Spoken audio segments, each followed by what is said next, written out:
यो माउ बनाउनलाई राखिएको पाठीहरू हो। यिनीहरू सबै 5 महिना कुनै 6 महिना भएका छन् र 100%, 87% र 75% का छन्। हामीले बोयर पाल्दाखेरि क्वालिटी चाहिँ चाहिन्छ पर्सेन्टेज भन्दा पनि भन्ने गरेको छु मैले। र यो 87 भन्दा 75 ग्राममा पनि निस्किन्छ, कतिपय 100 भन्दा 75 ग्राममा पनि देखिन्छ।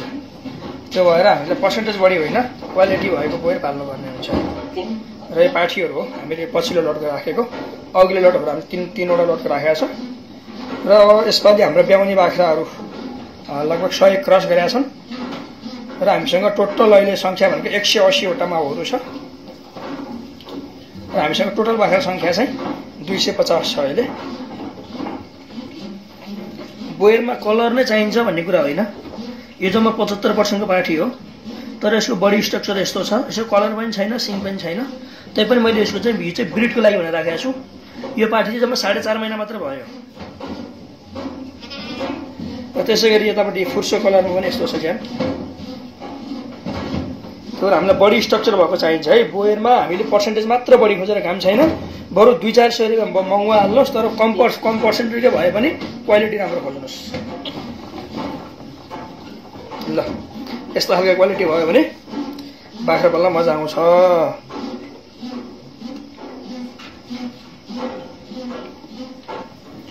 र यिनीहरू चाहिँ 100% माउहरू हो। हाम्रो अफ्रिकैबाट आएको माउ हो चाहिँ यो। अनि त्यसपछि यो चाहिँ लङ्गोडो छ। पहिला आउने बित्तिकै एउटा काम गर्ने केटोले हानिदिएको, यसले पनि प्रोडक्सन राम्रो दिएको छ। दुब्लो पनि छ तर यसले प्रोडक्सन राम्रो दिएको छ। हरेक बेचमा 2-2 दिएको छ। र यो अर्को लटको पाठाहरू फेरि सानो लटको, यिनीहरू हुर्किँदैछ। यिनीहरू चाहिँ भर्खर 3 महिना 3.5 महिना भएका छन् र यिनीहरू अब 1 महिना पछाडि बिक्रीको लागि तयारी हुन्छ। यो सानो साइजका पाठाहरूको लट भयो।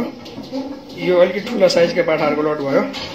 यो कोठा नम्बर 13, यो प्यासेज। अनि त्यसपछि गएर यतापट्टि साइडमा हामीले हेरेका माउहरू यो कोठा नम्बर 14 र हामीले बेडको लागि राखेको बोका छ। यहाँ एकदम हेल्दी छ। हामीले दाना पानी एकदम म्यानेज गरेर राखेको छ र यसले सर्भिस पनि राम्रो दिन्छ। यो 120 किलो भन्दा माथि छ, तर वेट घटाउँदैछु है, मैले अझै घटाउँछु। यो बेडको लागि राखेको बोका हो। यो अर्को साउथ अफ्रिकन 100% हो। यो पनि बेडकै लागि हो। यो अर्को 100%, यो पनि बेडकै लागि छ। अहिले तयारी अवस्थामा यो 3वटा छन् र अर्को 2वटा तयारी बनाएर राखिएको छ फेरि लगाउनुको लागि। र जम्मा हामीसँग 5वटा बेड बोका भए। र यो मात्र 50% को माउहरू हो। यो 50% को पनि यति राम्रो हुन्छ। हामीले क्वालिटी छान्न सक्यौँ भने बोयरमा पर्सेन्टेज धेरै चाहिँदैन है। र यो छेउको 2टा चाहिँ अलिकति दुब्लो छ, अरू चाहिँ यस्तो छ। यो प्योर खरीसँगको क्रसको यो 50% को हो। यो खरीसँग क्रस भएको चाहिँ साह्रै राम्रो हुन्छ बोयरमा। यस्तो छ बडी स्ट्रक्चर यसको। त्यही भएर बोयर पाल्दाखेरि खरीसँग क्रस गर्दा राम्रो हुन्छ। र अरू पनि क्रस लाइन नै हुने सबै।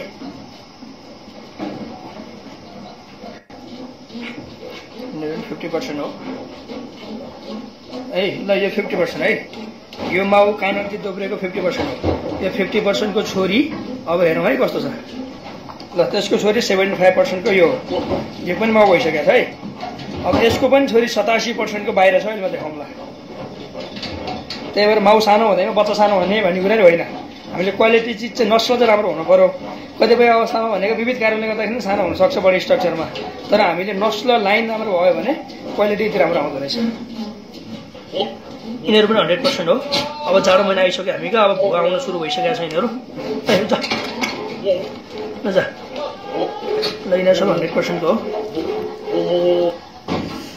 यिनीहरू पनि 100%। अब ब्याउने छ यिनीहरू। त्यो एउटा चाहिँ भर्खर बोका लागेको छ पल्लोपट्टिको लामो कानवाला। ल यिनीहरू चाहिँ अब बोका लागेको 2 महिना 2.5 महिना भइसकेको छ।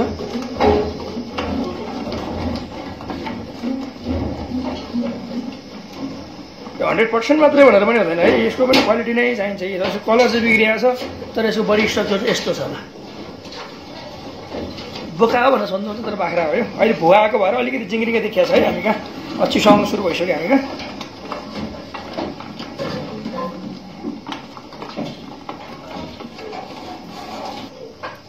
यसलाई चाहिँ हामीले बाँधेर राखिरहेको छ। यो अलिकति छुच्चो स्वभावको छ।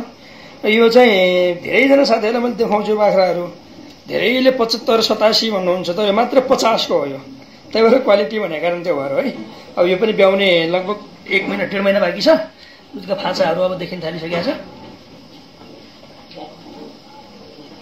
मात्र 50% हो र यो पनि 100% हो। यसको ज्यान चाहिँ खतरा छ। यसको गर्दन पनि यत्रो छ। यो अलि पहिला चाहिँ अझ चिल्लो देखिन्थ्यो, अब चाहिँ भुवाको भएर अलिक खर्च देखिन थालिसकेको छ। अब अनि गाह्रो मानिदिन्छ यो। ल यो 100% उतापट्टिको चाहिँ क्रसहरू है। यो हामीले रातोमा पनि राखेका छौँ। रातोमा पनि राम्रै हुन्छ बाख्राहरू।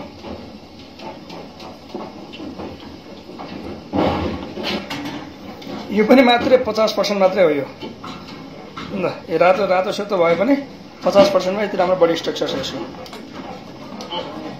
मैले ब्रिडको लागि राखेको माउहरू हो। र बोयरमा यस्तो टाटे बाटे पनि आउँछ है, रातो छेकीमिकी पनि आउँछ।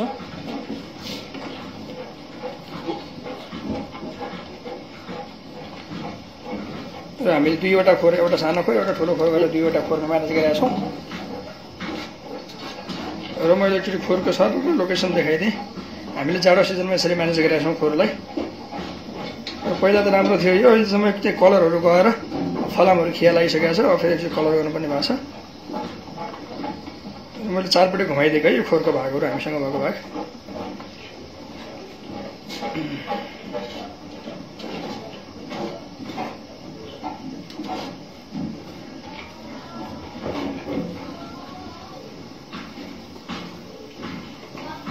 ल यो भित्री खोर हो। यो खाएर आनन्द मानिरहेछ। यसले उग्र्याउने काम गर्दैछ। यस्तो भुवा आएको छ शरीरमा यिनीहरू है। यस्तो भुवा आउनु थालिसक्यो। अब पुरै कवास जस्तो मात्रै छ यो। अर्को लडको पाठीहरू यता छ। फेरि यता कोठा नम्बर 3 हामीले हरेक कोठामा हरेक साइजका राखेका हुन्छौँ। र हामीले चाहिँ ब्याउने एकपट्टि, ब्याएका एकपट्टि, पाठापाटी एकपट्टि, ब्रेड बोका एकपट्टि भन्छौँ भन्नलाई। तर ब्याएका एक ठाउँ राख्न मिल्दैन। यो बथानले एकले अर्कालाई हानाहान गर्छ। त्यो भएर हाम्रो चाहिँ ब्याउने सिजन पनि उस्तै भएर क्याबिनै पछि ब्याउने लट पनि एउटै सिजन, बोका लाग्ने पनि एउटै सिजन, पाठापाटी हुर्काउने पनि एउटै सिजन हुन्छ हाम्रो चाहिँ। यही 50% मा हो। यो यिनीहरू सबै मैले फार्ममै राखेको यो पाठीहरू हो। यो लटको उयो एउटा चाहिँ माउ हो र अरू सबै पाठीहरू हो। यसपालि बोका लगाएर राखेको। हामीले कलर भन्दा पनि बडी स्ट्रक्चर भने भएर हामीले सेतो कलरको पनि राखेका छौँ है। हामीलाई कलरले केही पनि फरक पार्दैन। हामीले हेर्ने भनेको बडी स्ट्रक्चर नै हो बोयरमा। त्यही भएर हामी कहाँ चाहिँ यस्तो छ फरक। यो रेटको कुराहरू गर्दै गर्दाखेरि कतिपय साथीहरूले तपाईँको महँगो भन्नुहुन्छ, कतिपय साथीहरूले सस्तो भन्नुहुन्छ, कतिपय साथीहरूले पर्सेन्ट हाल्दैन भन्नुहुन्छ है। हामीले चाहिँ के गरेका छौँ भने 50% ब्रिड क्रस ब्रिडमा पनि A1 क्वालिटी छ भने हामीले बजारमा चलेको भन्दा 100-150 रुपियाँ महँगो पनि लिएको छ होइन। अब त्यो जस्तै हो। त्यसमा चाहिँ त्यो A1 क्वालिटी भने चाहिँ फेरि बजारमा पाइने जुन 75%, 87%, 93% भने जस्तै छ कि। अब यो हामीले मौखिक रूपमा हामीले भनेको कुरा विश्वास गर्नुभन्दा पनि अब अहिले समाजमा जहाँ चाहिँ हाम्रो प्रडक्टहरू पुगिसकेको छ होइन। हामीले पुगेका ठाउँहरूमा चाहिँ बुझ्न सक्नुहुन्छ, किसानहरूलाई भेट्न सक्नुहुन्छ। अब 50% को बोकाहरू सबैभन्दा राम्रो वृद्धि विकास भनेको 50% देखाएको छु मैले। अब 50% को बोकाहरू हामीले 14 महिना 15 महिनाको उमेरमा हेर्दाखेरि 70 किलो, 80 किलो, 95 किलोसम्म पुगेको हाम्रै बेलटगढीमै रेकर्ड छ। भनेपछि हामीले चाहिँ बोयरमा धेरै पैसा हालेर बढी पर्सेन्टेज किन्न आवश्यक छैन। जति सक्दो कम लगानी गर्नु, थोरै पर्सेन्टेज के होस् तर बेस्ट क्वालिटीको लिनुभयो भने तपाईँलाई बोयरले मल आउँछ। र बिउ मात्रै होइन, मासुको लागि जाँदाखेरि पनि वृद्धि विकास धेरै छ भनेपछि त हामी लोकल पाल्नु भन्दा त अलिकति बेनिफिट त पक्कै भइहाल्यो। त्यसको लागि फेरि यहाँले सोच्नु होला 3 लाखको बोका किनेर मासुमा कसरी पठाउने भन्नु होला। 3 लाख किन्न पर्दैन। क्रस ब्रिड भनेको 30-40 हजारमा आइहाल्छ। 30-40 हजारको बोका भनेको तपाईँको जमुनाबारी नै बोका लिनु भयो भने पनि 25,000 30,000 त मजाले हाल्नुपर्ने हुन्छ। अब अहिले 40-50 हजार भन्दा थालिसकेको जमुनाबारी ब्रिडलाई पनि। त्यो भएर लगानी चाहिँ बढी भएको कुरा होइन। यो चाहिँ हामीले नबुझेर बोयरमा चाहिँ बर्मलुट भएको छ, यति धेरै ठगिया छन्, यति धेरै चाहिँ पैसा लाग्छ भन्ने कुराहरू हो। तर यो चाहिँ गलत कुराहरू हो। यो फेरि अर्को लट यता छ। यो पनि पाठीहरूको लट हो। यो पनि हामीले फर्ममै राखेको माउको लागि राखेको हो। ल यस्तो खालको पाठीहरू चाहिँ हामी रङ्गी बिरङ्गी राख्छौँ। हामीलाई सबै फुल कलर चाहिँदैन। अब यो चाहिँ कलर नभए पनि सेतो भए पनि यस्तो राम्रो बडी स्ट्रक्चर छ।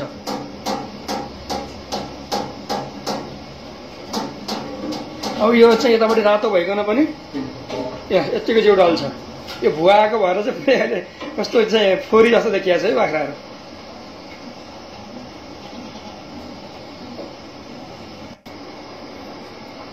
र यहाँ बोकाहरू छ यिनीहरू 100% हो। हामीले यिनीहरूलाई खानकी धेरै दिँदैनौँ, हामीले ब्रिडको लागि राख्दाखेरि चाहिँ कम खानकीमा हुर्काउँछौँ है। अब हामी कहाँ यो पाठीहरू भन्दा बोकाहरू अलिक दुब्लो बनाएर राखेको छ कि मैले एक्टिभ बनाउनको लागि। यिनीहरू लाटो स्वभाव हुन्छ भन्छन्, तर हामीले पहिलेदेखिबाट नै यिनीहरूलाई चाहिँ खानकी त्यही अनुसार खुवाउने र त्यसरी नै म्यानेज गरेर राखिदिने हो भने, खुराकका कुराहरू म्यानेज गरिदिने हो भने यिनीहरू पहिला सुरुदेखि नै एक्टिभ हुन्छ। र हामीले चाहिँ पर्सेन्टेज हालेर कहिले पनि बिक्री गर्दैनौँ, अहिलेसम्म गरे पनि छैनौँ। र हाम्रो प्रोडक्सन भएको लगभग 60-65 जिल्ला उही बेला पुगेको थियो। अब आजभन्दा हेरेन छैन मैले कतिवटा जिल्ला पुगेँ, अलिकति केही थप भए होला। उच्च हिमाली भेग बाहेक अरू जिल्लाहरूमा लगभग हाम्रो प्रोडक्सन पुगिसकेको छ। हामीले व्यवसायिक बाख्रा पालन तालिम, त्यसै गरी गएर घाँसका बिउ बेचनहरू, अनि त्यसपछि गएर मौरीका कुराहरू, त्यसै गरी गएर कालिजका चल्लाहरू, कालिजका अन्डाहरू, मासुको लागि योग्य कालिज भालेहरू र यस्तै कुराहरू चाहिँ हामीले चाहिँ व्यवसायसँग एकअर्कामा जोडेर काम गरिरहेका छौँ। हाम्रो मजुवा देवी कृषि फार्म, बेलगुडी 11, नुवाकोट अमारे खोला है। अहिले हामीले कृषि फार्मबाट कृषि फार्म प्राली बनाएको छौँ। मैले साथीलाई जानकारी गराइदिइहालेँ है। बोयरमा यस्तो कलर पनि आउँछ, तर यो चाहिँ हामीले मासुको लागि राखेको हो होइन। यस्तो चाहिँ हामीले ब्रिडको लागि भनेर दिन मिल्दैन, दिँदा पनि दिँदैनौँ। अब बोयरमा चाहिँ यसमा अब बोयर होइन भनौँ भने हामीले लगाएको रेकर्डहरू सबै त्यही छ। हामीले बोयरभन्दा अरू बाख्रा पालेकै छैन। त्यसपछि गएर चाहिँ सिङको आकारहरू होइन, फेसको आकार, गर्दन, त्यसपछि फिला, जम्मै कुरा बोयर अनुसार छ। वेट पनि बोयर अनुसारको छ, तर कलर चाहिँ प्योर खरी जस्तो हाम्रो लोकल बाख्रा देखिदिएको छ। कस्तो खरानी कलर, कस्तो नमजाको कलर आइदिएको छ। त्यसले गर्दाखेरि सबै चिज राम्रा पनि हुन्नन्, सबै चिज बढी पर्सेन्टेजको मात्र राम्रो हुने भन्ने नै होइन। धेरै पैसा पनि हाल्न आवश्यक छैन। हामीले 30-40 हजारको बोकामा लगानी गर्दाखेरि मजासँग बाख्रा पाल्न सम्भव हुन्छ। यो हामीले भोगी पनि सकेका हो र सानो संसारलाई बुझाइ पनि सकेका कुरा भएर यदि बाख्रा पाल्न चाहनुहुन्छ भने कम लगानीमा कसरी काम गर्ने भन्ने कुरा चाहिँ मैले यहाँहरूलाई खुलस्त रूपमा बताउँदै आइरहेको छु। र अहिलेसम्म हाम्रो व्यावसायिक बाख्रा पालन तालिम पनि लगभग 33वटा ग्रुप चलिसकेका छ।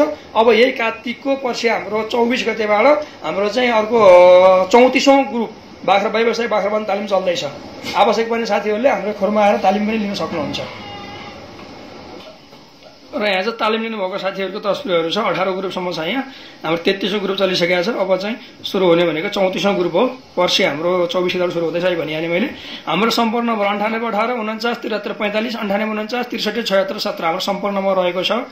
आवश्यक पर्ने साथीहरूले व्यवसायिक बाख्रा पालन तालिमका लागि, त्यसपछि घाँसका बिउबिजनको लागि, बाख्राका पाठापाठीका लागि, त्यसपछि गएर कालिजका चल्लाहरू, कालिजका अन्डाहरू र कालिजका भाले मासुको लागि योग्य भाले कालिजका लागि, त्यसपछि गएर हामीले अरू भनेको मौरीको लागि पनि काम गरिरहेका छौँ। र यसरी चाहिँ हामीले घाँसका बिउ बेचन हामीले चाहिँ मल्टिपर्पज रूपमा काम गरेका छौँ। एकअर्कामा परिपूरक भएको कामलाई अगाडि बढाएका छौँ। मजुवा देवी कृषि फार्म प्राली, नुवाकोट अमारे खोला। जय होस्।